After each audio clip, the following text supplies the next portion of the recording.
I heard electric shock sound. A high-pitched crackle filled the air. Then a yelp, a heart-wrenching, agonized yelp. I spun around just in time to see Rex, my faithful German shepherd, collapse onto the ground, his body trembling violently. His paws clawed at the dirt, his ears flattened in sheer terror. My stomach twisted into knots as I took in the scene. HOA Karen stood there, gripping a taser, her lips curled into a smug, victorious smirk. "I warned you," she sneered, her manicured nails tightening around the device. "These mutts are a menace. You should be thanking me." My blood boiled. My fists clenched so tightly my knuckles turned white. Did she just taste my dog? I sprinted to Rex's side, dropping to my knees. My heart pounded in my ears as I checked his pulse. He was breathing, but barely. His body was still convulsing, his dark eyes glazed over with pain and confusion. I looked up at Karen, and she had the audacity to roll her eyes. "Relax, he'll be fine," she huffed. "Maybe now you'll learn to keep him off HOA property." HOA property? My own driveway wasn't HOA property. And besides, Rex hadn't done a single thing wrong. I took a slow, deep breath, trying to rein in my fury. But it was impossible. My hands trembled, not with fear, but with pure rage. Karen didn't know. She had no idea who she was messing with. Rex wasn't just any dog. He was a trained K9, and I was the one who trained him. I had moved into Silverwood Estates 5 years ago. Back then, it seemed like the perfect place, a quiet, upscale neighborhood with sprawling lawns and white picket fences.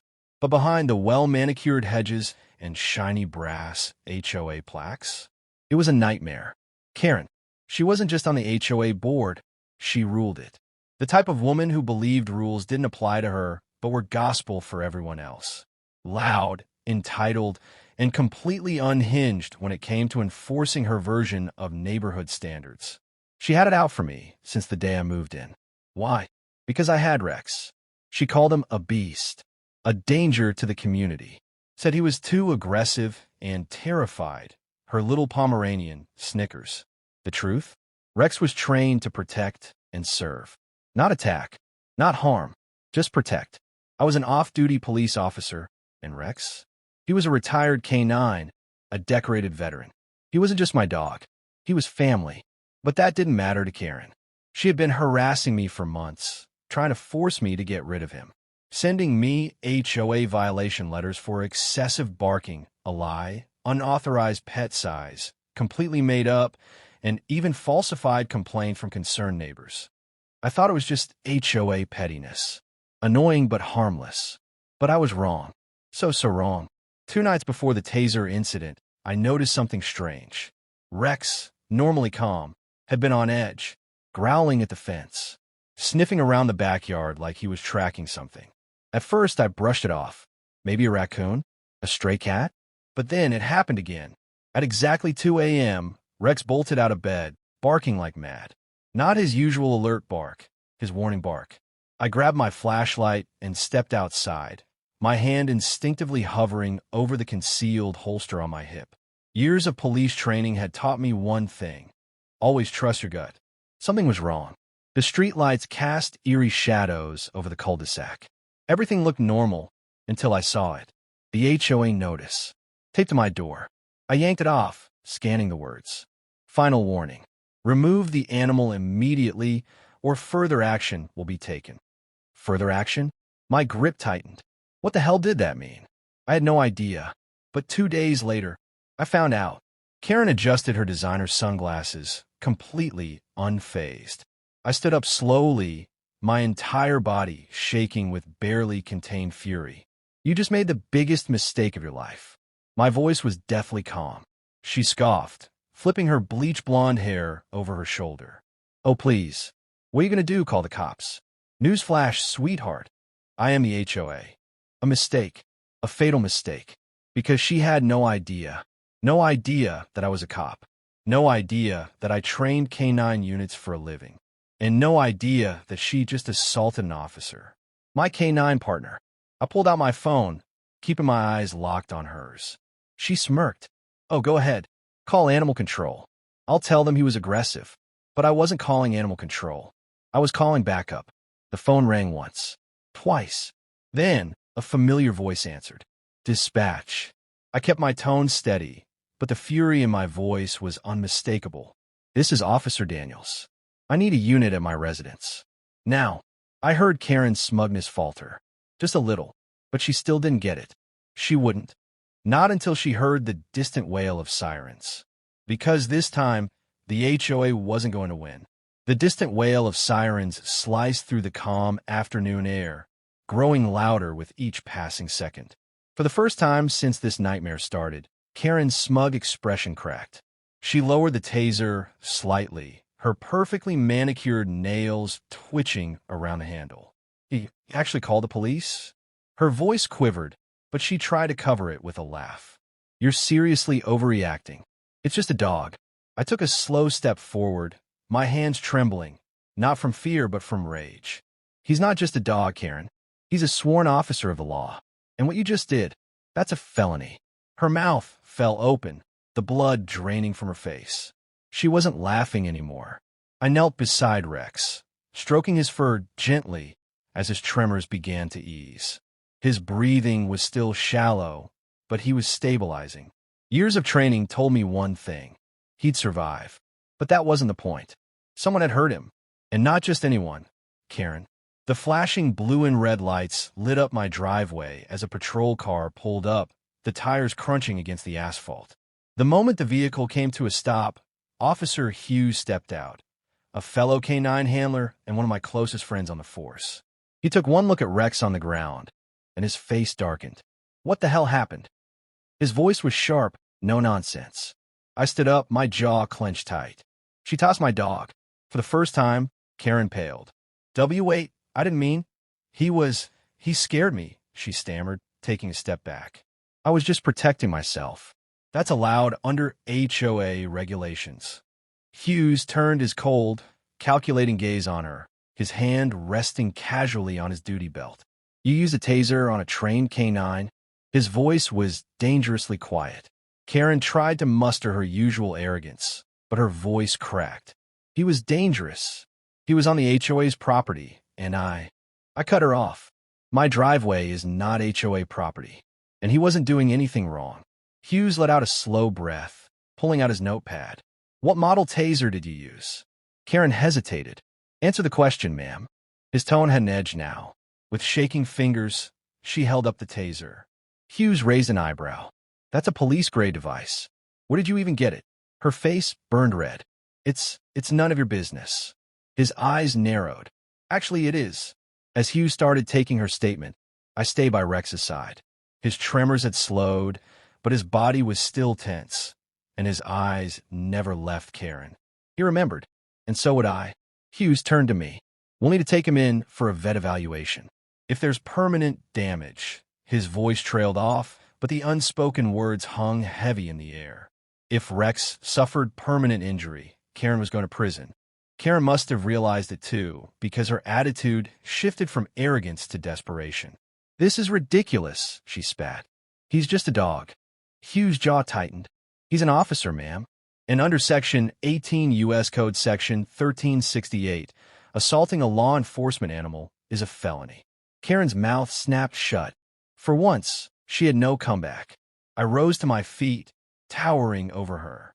My voice was low and cold. "You think the HOA's rules let you get away with everything. But here's the thing. You don't run this neighborhood. And you sure as hell don't touch my dog." For the first time ever, Karen looked scared. But just when I thought I had her cornered, she pulled out her phone. "I'm calling Mr. Thompson," she snapped. "He's the HOA president. And when he hears about this..." I laughed. I couldn't help it. She thought Thompson could save her. "You think Thompson's going to help you?" I folded my arms. "I caught his son vandalizing my truck last month. He's not your savior. He's on thin ice already." Her bravado faltered, but she pressed the phone to her ear anyway. The line rang once, twice, and then voicemail. I leaned in slightly. "Guess he's not taking your side either." Karen's face twisted with fury. She pointed a trembling finger at me. "This isn't over." I allowed myself a cold smile. "You're right, it isn't." As Hughes finished logging the report, I loaded Rex into my truck, making sure he was comfortable. I was about to drive to the vet when a sleek black car pulled up. I recognized it immediately. HOA legal counsel. A man in a crisp suit stepped out, adjusting his tie. His eyes swept over the scene, the police lights, the shaken Karen, and my K9 lying weakly in my truck. He didn't look happy. "Mr. Daniels," he said coolly, "I need to speak with you." Immediately, and from the tension in his voice, I knew this fight was far from over. The sleek black car's door slammed shut, and the man in the crisp suit strode toward me with the confidence of someone who thought rules didn't apply to him. HOA legal counsel. I recognized him. Philip Crane, a sharp-tongued lawyer who specialized in keeping the HOA's messes buried. And from the tightness of his jaw, this mess was bigger than he'd expected. "Mr. Daniels," he said, his tone as cold as steel, "I understand there's been an incident." I crossed my arms, keeping my expression neutral. "That's one way to put it. Your board member just tossed my K9 officer." Crane's eyes flicked to Karen, who stood nearby, still clutching her taser like it was a magic wand that could make this all disappear. Her confidence was cracking, but not gone. He turned back to me, adjusting his tie with a slow, practiced motion. "I'm sure there's been a misunderstanding.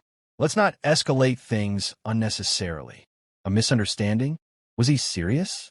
I took a step forward, forcing myself to stay calm. "Your board member committed a felony. There's nothing to misunderstand." But Crane didn't flinch. He was here to protect the HOA, no matter what. "I'm authorized to speak on behalf of the board," he said smoothly, "and we're willing to resolve this privately. No need for unnecessary paperwork." His meaning was clear. Drop the charges, and they'd make it worth my while. I let out a cold laugh. "You think I'm going to let this slide?" She didn't just break HOA rules. She broke the law. Crane sighed like I was some stubborn child. "Mr. Daniels, surely you realize these situations are complicated. A legal battle wouldn't benefit anyone. Perhaps we can come to an arrangement." I clenched my jaw. The only arrangement I want is Karen in handcuffs. From the corner of my eye, I saw Officer Hughes step closer, his notebook still in hand. "Mr. Crane," he said evenly, "I suggest you tread carefully. We're already documenting the assault, and obstruction won't look good in a courtroom." For a split second, I saw the mask slip. The smooth, composed lawyer was worried. "Good. But Karen?" She wasn't done yet. "You're blowing this way out of proportion," she snapped, stepping toward me. "Your dog is fine. And, frankly, he's the real problem. Aggressive dogs aren't allowed in Silverwood Estates." I laughed under my breath, shaking my head. "Aggressive? Lady, Rex has better manners than you." Crane raised a hand to silence her. "Let's stick to the facts, Karen." But his calm tone was cracking, and Karen didn't know when to quit. "I've documented every violation," she continued, pulling out a folder from her oversized purse. "Unlicensed animal. Failure to maintain proper fencing. And," she added with a sickening smirk, "breeding aggressive behavior. I sent the complaint to the HOA board weeks ago." I narrowed my eyes. That was a lie. Before I could respond, Hughes cut in. "You filed a formal complaint?" Karen's smile grew. "Absolutely. It's all here in writing.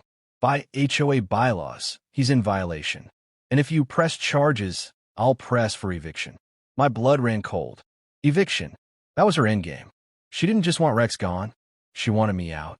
Crane tilted his head.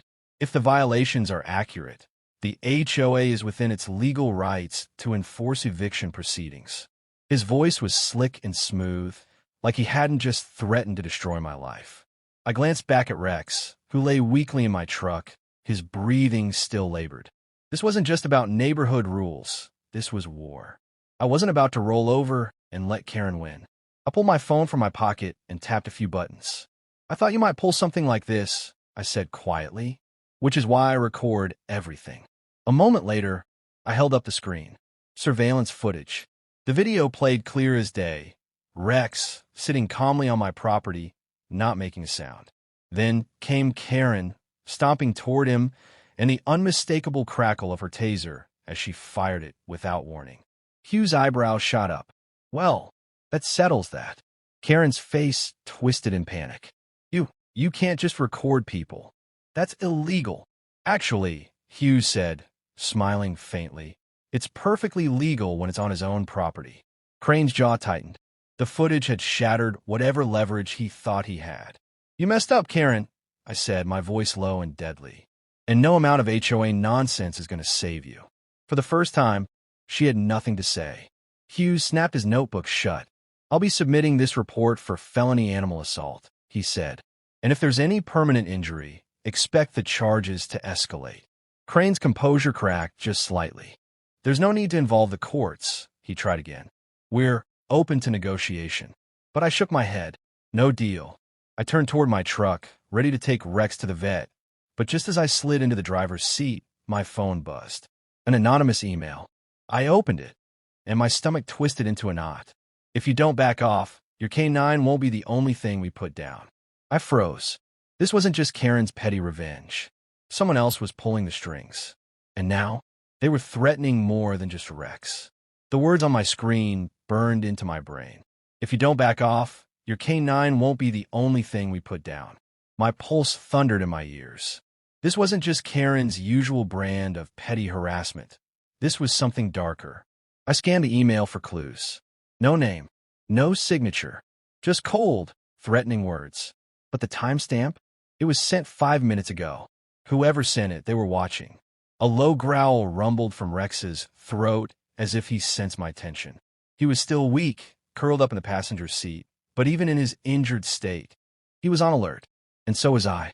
I slammed the door shut and rolled down the window, just enough to call out to Officer Hughes. Hey, I need you to see this. He was at my side in seconds, his brows knitting together as he read the message. Anonymous? He muttered, his jaw tightening. Could be Karen, but I shook my head. No, this goes beyond her. She's too arrogant. She wants credit. Whoever sent this, they're hiding in the shadows. Hughes blew out a breath. I don't like it. We should trace the IP address. I'll handle it, I said, already forwarding the email to a contact of mine, someone who specialized in digging up digital footprints. Hughes nodded, but his face was grim. Be careful, Daniels. Threats like this, they tend to escalate. I knew he was right. And as much as I wanted to bury Karen legally for what she did to Rex, this wasn't just about her anymore. Someone else wanted me gone, and they were willing to play dirty. By the time I reached the vet's office, Rex's breathing had stabilized, but I wasn't taking any chances. The moment we arrived, Dr. Patel, a seasoned veterinarian who'd worked with police K9 units for over a decade, met us at the door. She gave Rex a once-over, her fingers expertly checking for nerve damage. I stood tense, watching every flicker of her expression. Good news, she finally said, offering a soft smile. The shock wasn't enough to cause permanent damage. He's going to be sore for a while, but he'll make a full recovery. Relief crashed through me like a wave. Rex was tough, the toughest dog I'd ever trained, but even he had limits. Thanks, Doc, I said, gently scratching behind his ear as his tail thumped weakly. But just as I started to relax, my phone buzzed again. Another email. Subject: HOA compliance violation. My stomach twisted. I tapped the message open, and there it was, a formal notice from the Silverwood Estates HOA. As of today, your residence is in violation of community bylaws. Unauthorized possession of an aggressive animal. Failure to maintain approved fencing. Public disturbance reports filed by multiple residents. Failure to resolve these issues within 14 days will result in eviction proceedings. At the bottom, I spotted 2 signatures. One was from Philip Crane. No surprise there. But the other? Karen's replacement on the HOA board. Ethan Monroe. And that name? It hit me like a punch to the gut. I hadn't thought about Ethan Monroe in years, but I'd never forgotten the last time we crossed paths. Back when I was still on active duty with the K9 unit, Ethan had been the golden boy of the Silverwood security firm. A rising star with political ambitions and a massive ego to match. He'd applied to the local police force. He didn't make the cut. Too reckless. Too arrogant. And when his background check revealed some undisclosed business dealings, the department passed him over. Guess who was on the review panel? Me. And now, it seemed, Ethan hadn't forgiven or forgotten. Looks like I've got more enemies than I thought, I muttered, pocketing my phone. Dr. Patel frowned. You're in deep, aren't you? I gave a humorless laugh. Deeper than they realize. Because while Karen and her new ally thought they were playing chess, they had no idea who they were messing with. When I got home, I wasn't alone for long. I parked the truck, eased Rex inside to rest, and immediately got to work. They want to play dirty? Fine. I had a few tricks of my own.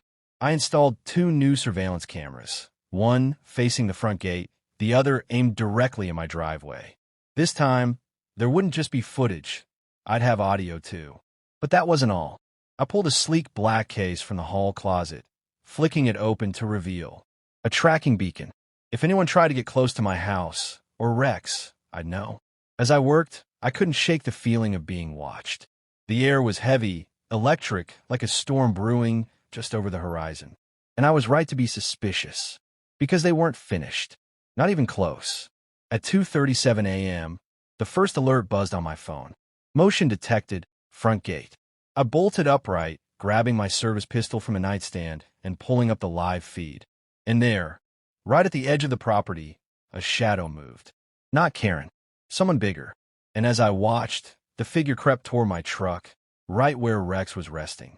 A cold fury surged through my veins. Whoever this was, they just made the worst mistake of their lives. The night was eerily quiet, too quiet. I slipped out of bed, heart pounding, and grabbed my service pistol from the nightstand. The surveillance feed on my phone showed the shadow still creeping toward my truck, toward Rex. Whoever they weren't here by accident. I moved quickly but silently, my footsteps muffled by the soft carpet. Years of K9 training had sharpened my instincts, and tonight, every nerve was on high alert. As I reached the front door, I switched the exterior lights off. Let them think they had the upper hand. Big mistake. I stepped onto the porch, scanning the yard. The air was cool, thick with the scent of rain on the horizon. My truck was parked in the driveway, and the shadow was right beside it. The figure crouched low, reaching toward the door handle. I took a breath, steadying my aim. Move, and you're done. The voice that came out of me was cold, sharp. No room for negotiation. The intruder froze. Hands where I can see them, I ordered, stepping down onto the gravel. The moonlight caught the edge of my pistol, gleaming like a silent promise. For a second, I thought they'd cooperate. Then they bolted. I didn't hesitate. I lunged forward, fast and hard, grabbing the back of their hoodie and yanking them off balance. They twisted in my grip, but I was faster, stronger. I slammed them against the side of my truck, pinning them with one arm. A harsh, angry grunt escaped their lips. Get off me. I flicked on my flashlight and aimed it at their face. My stomach twisted. Ethan Monroe, you just can't help yourself, can you? I growled, keeping him pressed against the truck. Trespassing now. Ethan spat onto the gravel, a smirk curling at the edge of his mouth. Relax, Daniels. I'm just checking for, what's the term? Code violations. I shove him back harder, my patience fraying. At 2 a.m, he laughed low and cold. Your dog shouldn't even be here. I'm just making sure he's not a threat. My blood boiled. He's a K9 officer. You touch him again, and I'll bury you legally or otherwise. Ethan didn't flinch. If anything, he wanted this fight. You think you're untouchable? He sneered. This isn't the police force. Out here, I make the rules. I leaned closer, my voice deadly calm. And I break them. Careful, Monroe. You're stepping into my territory. For a moment, the tough guy act slipped. I saw the flicker of uncertainty in his eyes. I released him, hard.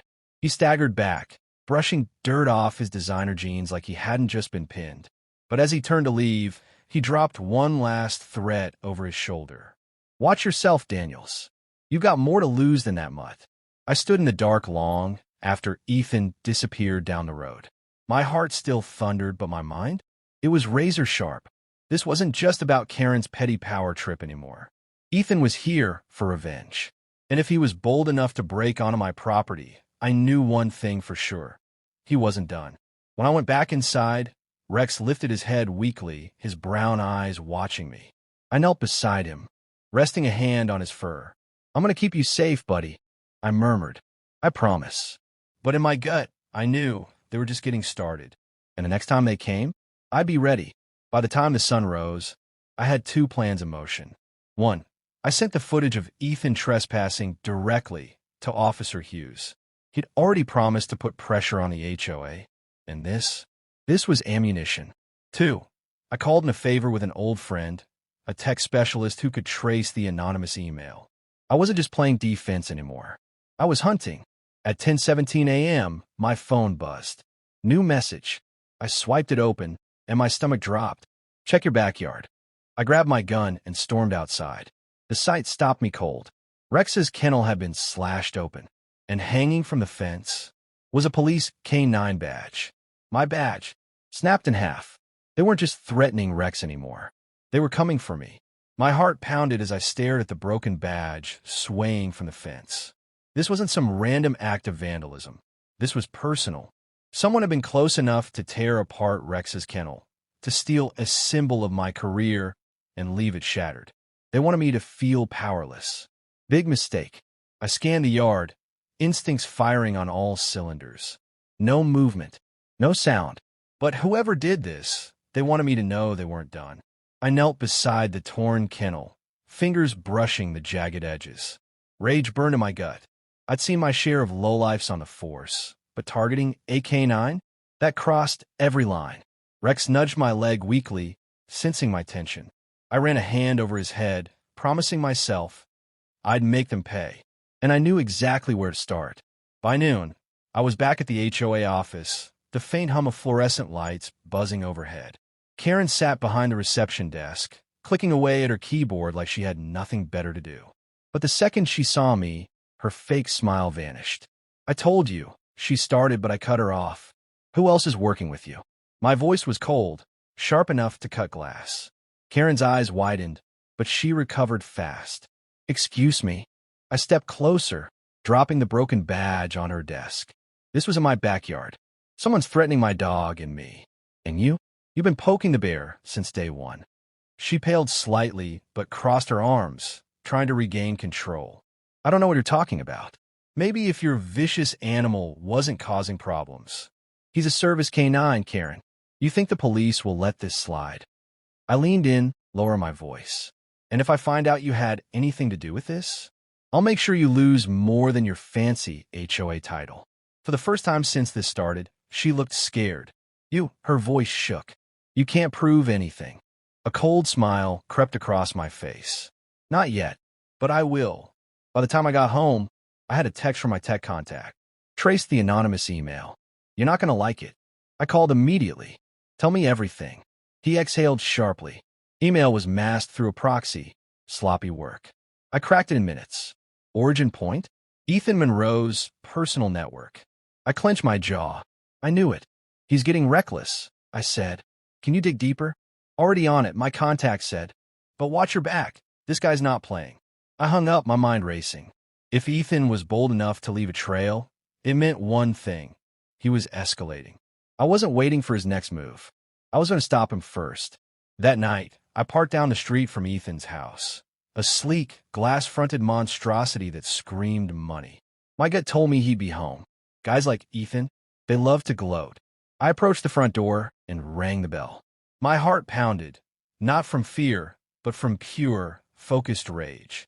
When the door swung open, Ethan stood there, dressed in a crisp button-up like he wasn't leading a personal vendetta. His cocky smirk faded the second he saw my face. We need to talk, I said, pushing past him into the foyer. Ethan shut the door slowly, leaning against it like he owned the world. You really should learn to knock. I turned to face him, every muscle in my body tense. Cut the act, Monroe. I know you sent the threats. I know you vandalized my property. And trust me, you won't like where this ends. He laughed softly, too softly. You think I'm scared? You're nothing but a washed-up dog handler. I took a step closer, my voice like steel. That dog handler has more law enforcement connections than you'll ever have. You keep pushing me, and I'll drag you out of this HOA mess in handcuffs. For the briefest moment, something flickered behind his eyes, doubt. But then, the arrogance snapped back into place. You can't prove a thing, he sneered. And by the time you try, you'll be out of Silverwood Estates. His words hung heavy in the air, but I didn't blink. I had what I needed. And if Ethan thought this was over, he was dead wrong. I left his house without another word, but my mind was already moving 3 steps ahead. If Ethan wanted a war, he was about to get one. By midnight, my tech contact sent another update. Got something. Ethan's bank records show payments to a private investigator. Guy specializes in off-the-books jobs. I felt a cold shiver run through me. What was he planning? I forwarded the report to Officer Hughes. Ethan's days of hiding behind the HOA shield were numbered. But at 2 a.m., just when I thought the night was over, my phone buzzed again. A new alert. I pulled up the live security feed, and there, right outside my bedroom window, a figure stood watching. I didn't wait. The second I saw the figure outside my bedroom window, adrenaline surged through my veins. My body moved on instinct, silent and fast. I grabbed my service pistol from the bedside table and slipped into the shadows, heart pounding like a war drum. Rex stirred weakly on his bed, lifting his head as I crept toward the back door. I gave him a quick pat, whispering, "Stay, buddy. I got this." The night was thick and still, except for the faint sound of gravel crunching beneath my boots. I slid out the back door, moving low along the fence line. If they wanted a fight, I'd give them one. But when I rounded the corner, they were gone. All that remained was a small, black box sitting at the base of the window. My gut twisted. I holstered my gun and knelt to inspect the box. It was sleek and smooth, about the size of a deck of cards, with no markings, except for a plain white envelope taped to the top. I tore it open, and the blood drained from my face. Inside was a single photograph. It was me training Rex, but not from the public demonstrations. This photo was from inside my private training grounds, a place only a handful of people knew existed. And scrawled across the bottom in jagged handwriting were 4 words that sent a chill through my spine. "One step closer, Daniels." I wasn't going to let them play mind games. I pocketed the box and headed straight back inside, locking down the house. Within minutes, I was on the phone with Officer Hughes. "You got evidence?" His voice sharpened when I told him about the box. "More than that," I said. "This is personal. They're tracking my every move." Hughes swore under his breath. "I'm fast-tracking your report. And Daniels, if they're bold enough to escalate like this, they're getting sloppy. That's when we strike back." I hung up, tension crawling up my spine. Hughes was right. Desperate people make mistakes. I just had to push Ethan far enough to make one. By the next day, I'd rigged my property with extra surveillance. Every inch of my yard was under 24-hour watch. I wasn't leaving room for error, not this time.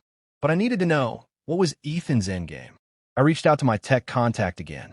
"I need more on that private investigator. Who is he?" An hour later, I got the answer. Clive Merrow, ex-cop, kicked off the force for falsifying evidence. Now, he worked in the shadows, specializing in making people's problems disappear. My blood boiled. Ethan hired a dirty ex-cop to come after me. If Ethan thought I'd roll over and let this slide, he didn't know who he was messing with. That night, I prepared. I wasn't just going to sit around waiting for their next move. I was going to catch them in the act. I parked my truck down the block, keeping the house dark and silent. Inside, I set up a motion alert to my phone. If anyone so much as breathed near my property, I'd know. At 2:43 a.m., the alert buzzed. Movement. I gripped my pistol and slipped out the side entrance, moving low. The moon hung heavy above as I crept toward the backyard. A shadow broke away from the fence. "Got you." I stayed quiet, tracking their movements. They crouched near Rex's kennel, like they were searching for something. A sudden spark crackled in the night. A taser. I moved. Fast. Freeze. Hands up. My voice cut through the silence like a whip. The figure spun toward me, taser still crackling in their grip. But the second they saw me, their mask of control cracked. It wasn't Ethan. It was Clive Merrow. I had him on his knees in seconds, my gun trained on his back. "Who sent you?" I demanded. He spat on the ground. "You already know." "Ethan." I pressed harder. "Why go after Rex?" A twisted smile curled his lips. "He's the easiest way to get to you." That did it. I saw red. "You touch him again, and you'll be answering to more than me," I growled. "The department's going to eat you alive." His cockiness faded when I cuffed him and dialed Hughes. "Got him," I said, voice cold. "You're going to want to bring backup." By the time the squad car rolled in, Merrow's arrogance had crumbled. Hughes met my eyes as he loaded the thug into the back seat. "This is big," he said, his face grim. "Ethan won't walk away from this." But deep down, I knew better. Ethan Monroe wasn't the kind of man to fold just because his hired gun got caught. If anything, he'd double down. And the next move would be mine. When I returned inside, I knelt by Rex, running a hand through his fur. He licked my hand weakly, but his eyes still held that fire. "We're not done yet, buddy," I whispered. "Not even close." As the first light of dawn broke over the horizon, my phone buzzed again. A message from Ethan Monroe. "Nice catch, but you're out of your league, Daniels." My fist clenched. If he wanted a war, he had one. I stared at Ethan Monroe's message. "Nice catch, but you're out of your league, Daniels." The arrogance, the nerve. He wasn't backing down. He was taunting me. I tightened my grip on the phone, every muscle in my body tense. This wasn't just about HOA politics anymore. This was a declaration of war. And if Ethan wanted to play dirty, I'd drag him into the light. I wasn't just going to stop him. I was going to ruin him. By mid-morning, I was sitting across from Officer Hughes at the local precinct. He thumbed through the evidence I brought. Surveillance footage of Clive Merrow trespassing, the black box with the threatening photo, and the reports connecting Ethan to the hired thug. "This is airtight," Hughes said, but his face was grim. "But Ethan's no fool. His money buys him time and silence." I leaned forward. "Then we take away his shield. What if we turn the HOA against him?" Hughes raised a brow. "Ow!" I smirked. "I know his weak spot, control. If we prove to the community that Ethan's using HOA funds and resources for his dirty work, the board will eat him alive." Hughes let out a low whistle. "You're playing with fire." "Good," I said, standing up. "I'm done playing nice." I spent the next 2 days buried in paperwork. I scoured HOA records, cross-referenced bank transactions, and called in favors from my tech contact. Ethan had gotten sloppy, and I found a crack in his armor. It was subtle, a series of off-the-books payments disguised as community improvements. But the receipts told a different story. Landscaping fees to a shell company. Legal consulting that traced back to Clive Merrow. Proof Ethan was embezzling HOA funds. I had my smoking gun, and now I was going public. The Silverwood Estates HOA meeting was held every month in the community center. Usually, these things were boring, a few homeowners whining about fence heights. But tonight, it was packed. Word had spread that I had dirt on Ethan, and people wanted blood. I spotted Karen sitting near the front, her lips pursed in fake innocence. Ethan stood by the podium, wearing his usual smug grin. He thought he had the board wrapped around his finger. Not for long. I walked in like I owned the room, carrying a thick binder of evidence. My heart pounded, but I kept my expression calm, controlled. When it was my turn to speak, I strode to the front. Every eye was on me. I cleared my throat. For weeks, I've been harassed. My property vandalized. My dog tossed. Murmurs swept through the crowd. I let the anger in my voice sharpen. And I can prove that your HOA president, Ethan Monroe, is behind it. The room exploded. People gasped. Karen looked like she'd swallowed a lemon. But Ethan? He didn't even flinch. I smiled coldly. "I have receipts showing how Mr. Monroe used your money to hire a private investigator to intimidate residents, including me." I flipped the binder open and passed copies to the board. "Here are the payments. The shell companies. Every dirty secret." One board member, a graying man named Mr. Keller, adjusted his glasses as he scanned the pages. His face darkened. "Ethan, is this true?" Ethan's cocky smile finally slipped. "This is nonsense. He's lying." "No, I'm not." I cut him off, voice calm but lethal. "And unless you want me to take this to the police commissioner, I suggest you hear me out." For the first time, Ethan Monroe lost his cool. His hands curled into fists, his jaw tight as the room turned against him. "You think you've won?" he hissed under his breath. "You have no idea who you're messing with." I leaned in, my voice low enough for only him to hear. "You're finished.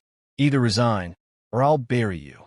His face turned a dangerous shade of red. But before he could respond, Keller slammed his gavel. "Effective immediately," he announced, "Ethan Monroe is suspended pending investigation. And if these allegations hold up," he turned to Ethan, eyes cold, "you're out." The crowd erupted. Neighbors whispered furiously.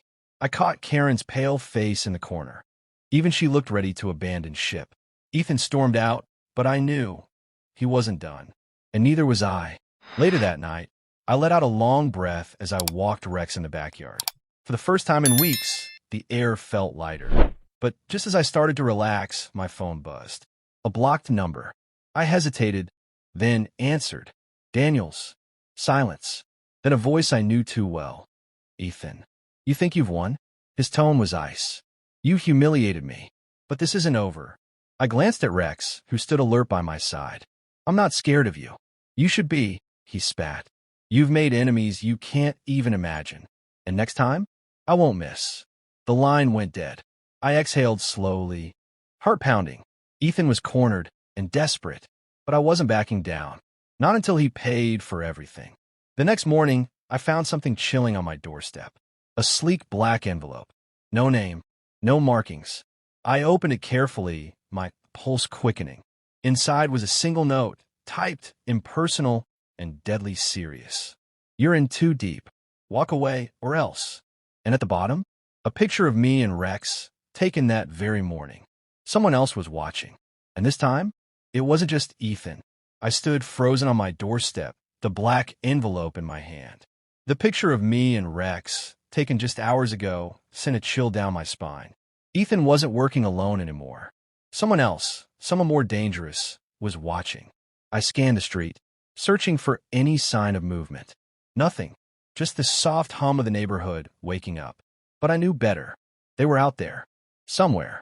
And if they thought I'd back down after this, they were dead wrong. I spent the next several hours reinforcing my property. Every entrance was locked down tighter than Fort Knox. I upgraded my security system, adding motion detectors and infrared cameras. Rex stayed by my side the entire time, still recovering but alert. His protective instincts had only sharpened since the attack. I scratched behind his ears. We're not letting them win, buddy. He thumped his tail weakly, but gave me that same determined look. He was still in the fight. So was I. By afternoon, I was back at the precinct, sitting across from Officer Hughes. The black envelope and photo lay between us. He flipped the picture over, frowning. This isn't Ethan's style. He's a coward. Likes to stay one step removed. I nodded. Exactly. Which means someone else is pulling strings now. Hughes tapped the table thoughtfully. What about Clive Merrow? He could have been working for more than just Ethan. I already checked, I said, my voice tight. He's still in lockup. No visitors allowed. Whoever sent this, it's someone new. Hughes leaned back, letting out a slow breath. You're rattling cages, Daniels. Hard. That's the plan, I said, pushing the photo back to him. But if they're watching me, I want to know who's behind this. By evening, my tech contact finally came through. My phone buzzed with a single message. Got something? Call me. I stepped outside to make the call, scanning the perimeter as the sun dipped below the horizon. When they answered, their voice was low and tense. The black envelope? It's linked to a private security firm, one that specializes in off-the-record jobs. The kind you don't want the cops sniffing around. My stomach clenched. A name, Armitage Security. Ex-military, ex-intelligence, serious players. If Ethan hired them, he's pulling out all the stops. I swore into my breath. This wasn't just HOA revenge anymore. This was a full-scale operation. And if Armitage was on my tail, things were about to get a lot more dangerous. I didn't sleep that night. Instead, I sat in the dark living room, my Glock resting on the coffee table, eyes fixed on the security monitors. Rex lay curled at my feet, ears twitching at every creak of the house. At 3:17 a.m., the motion alert flashed. Front gate, disturbance detected. I grabbed my gun and slipped silently onto the porch. The night was still, except for the faint rustle of the wind. Then, a shadow moved. I caught a glimpse of a tall figure near the fence, dressed in black. Whoever they were, they moved with the precision of someone trained. I raised my voice cold and steady. I see you. Step out now. For a heartbeat, nothing. Then they ran. I bolted after them, Rex charging by my side, despite his injury. My boots pounded against the earth as we chased the intruder down the street. But they were fast, too fast. By the time I reached the corner, they were gone. but they'd left something behind. A small, steel-cased USB drive, half buried in the dirt. Back inside, I plugged the drive into my encrypted laptop, heart hammering in my chest.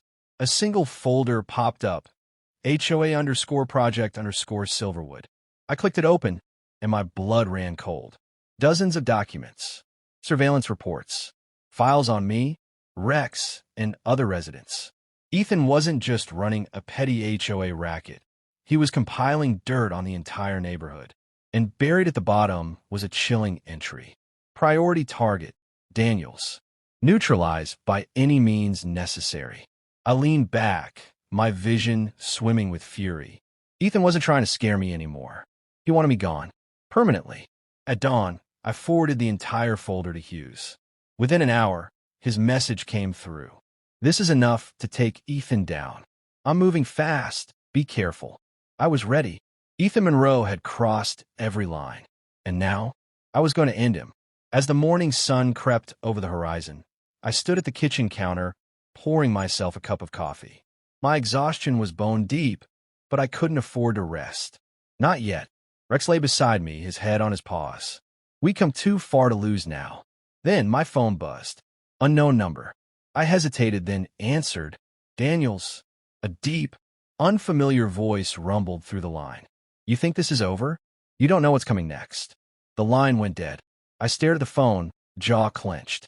Ethan was finished, but someone else had just stepped into the game, and they weren't playing by the rules. I held the phone tight in my hand, the unknown voice still ringing in my ears. You don't know what's coming next. It wasn't Ethan Monroe. This was someone else, someone worse. I glanced at Rex, his amber eyes locked on mine, as if he could sense the weight hanging in the air. Whoever they were, they'd made a mistake. I wasn't scared. I was ready. And this time, I was ending it. By mid-morning, Officer Hughes was sitting at my dining table, the folder from the stolen USB spread out between us. I've already got a warrant out for Ethan, he said, thumbing through the pages. But Armitage Security? They're a ghost. If they're involved, this goes way deeper.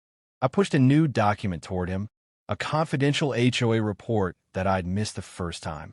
One name stood out. Margaret Stokes. Hughes raised an eyebrow. Wait, the vice president? I nodded slowly. Think about it. Ethan's the face, but someone's feeding him the real power. She's the one who oversees community enforcement. And she's been covering the financials while he does the dirty work. Hughes let out a low whistle. If you're right, and Margaret's backing Armitage, then Ethan's not the head of the snake. She is. I leaned back in my chair. Let's find out. I crafted a plan, one that would force Margaret and Ethan into the open. If they wanted a war, I'd give them one. Step 1, call them out. Publicly. I sent an anonymous email to the entire neighborhood. Attached were the stolen files, evidence of financial misconduct, illegal surveillance, and the hit Armitage had on me. The message was simple. Your HOA is corrupt. Come to tonight's emergency meeting if you want the truth. I knew they'd show. Margaret wouldn't risk losing her empire without a fight. And when she did, I'd be waiting. The community center buzzed with tension as the sun dipped below the horizon. The room was packed, homeowners whispering and clutching the damning emails in their hands. I spotted Karen in the front row, pale and fidgeting. She wasn't loyal to Ethan anymore. She was scared. And then they arrived. Ethan strutted in first, trying to look composed. But there was a flicker of panic behind his eyes. And right behind him, Margaret Stokes. She was calm. Too calm. Her silver hair was pinned perfectly, and her tailored suit screamed authority. But I saw through it. She was hiding something. I stood up and faced the crowd. You've all seen the files, I began, letting my voice carry. For months, Ethan Monroe has used his power to spy on us, steal our money, and harass anyone who questioned him. Murmurs spread through the crowd like wildfire. And he didn't do it alone, I said, turning my gaze to Margaret. The vice president of the HOA, Margaret Stokes, has been pulling the strings behind the scenes. Ethan's face drained of color. He whipped around to her. You told me you had it under control. Margaret's eyes sharpened. Sit down, Ethan. But I wasn't done. I held up one last piece of evidence. The Armitage contract, signed by Margaret herself. Here's proof she hired a private security firm to intimidate, threaten, and eliminate anyone who stood in her way. The room exploded. "You're finished," I said quietly, locking eyes with her. And this time, there's no way out. Margaret tried to regain control. "These accusations are outrageous," she snapped, but her voice trembled. "There's no proof." "Wrong." Officer Hughes stepped forward from the back of the room. "I have a signed warrant for your arrest, Mrs. Stokes. And yours too, Monroe." Gasps filled the air. Margaret's mask finally cracked. "You think you can touch me?" she hissed. "I built this neighborhood. Without me, you're nothing." Hughes didn't flinch. "Margaret Stokes, you're under arrest for conspiracy, embezzlement, and criminal harassment." As the cuffs snapped around her wrists, I let out a long, slow breath. It was over. Ethan didn't say a word as they led him away. He was broken. And Margaret? Her empire had crumbled. The next morning felt different. The air was lighter. The weight of weeks of fear was finally gone. I sipped my coffee on the porch, watching Rex stretch in the grass. His recovery was nearly complete, stronger, more alert than ever. A sleek black car pulled up to the curb, and Officer Hughes stepped out, hands in his pockets. "Thought you'd want an update," he said, grinning. Ethan and Margaret cut deals, both facing serious prison time. The HOA board dissolved, and a new election's coming. I smiled. "No more kings and queens, huh?" He laughed. "Exactly. And one more thing. Armitage Security? They vanished. Whoever hired them, they won't be a problem again." I leaned down, scratching Rex's ears. "Good. We're done with threats." As Hughes drove off, I stood there for a while, feeling the warmth of the sun on my face. I fought back. I defended my home. And now, no one was ever going to mess with me, or Rex, again. And if they tried, well, they'd regret it.